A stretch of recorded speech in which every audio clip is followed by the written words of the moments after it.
Now all the tax collectors and sinners were coming near to listen to Jesus. And the Pharisees and the scribes were grumbling and saying, "This fellow welcomes sinners and eats with them."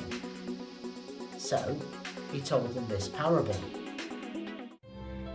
There was a man who had 2 sons. The younger of them said to his father, "Father, give me the share of the property that will belong to me."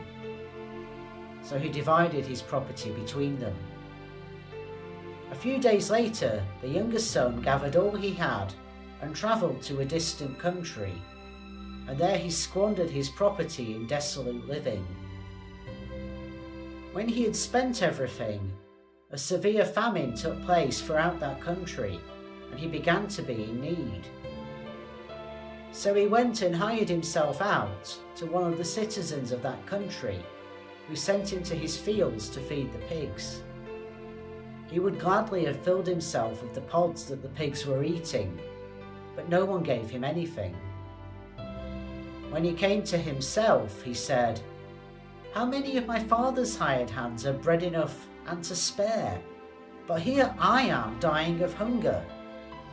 I will get up and go to my father, and I will say to him, 'Father, I have sinned against heaven and before you.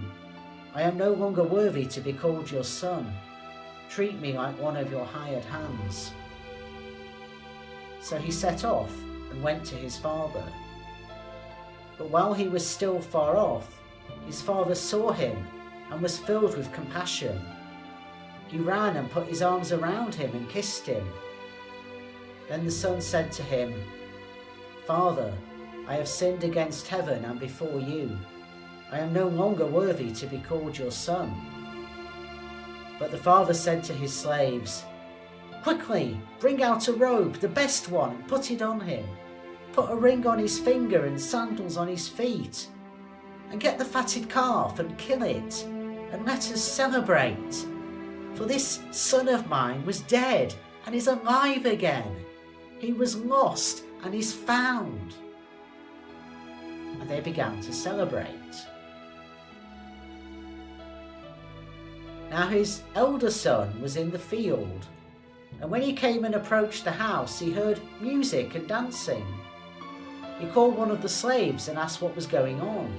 He replied, 'Your brother has come, and your father has killed the fatted calf because he's got him back safe and sound.' Then he became angry and refused to go in. His father came out and began to plead with him, but he answered his father, 'Listen, for all these years I've been working like a slave for you, and I've never disobeyed your command. Yet you've never given me even a young goat so that I might celebrate with my friends. But when this son of yours came back, who's devoured your property with prostitutes, you killed the fatted calf for him.' Then the father said to him, 'Son, you were always with me, and all that is mine is yours. But we had to celebrate and rejoice, because this brother of yours was dead and has come to life. He was lost and has been found.'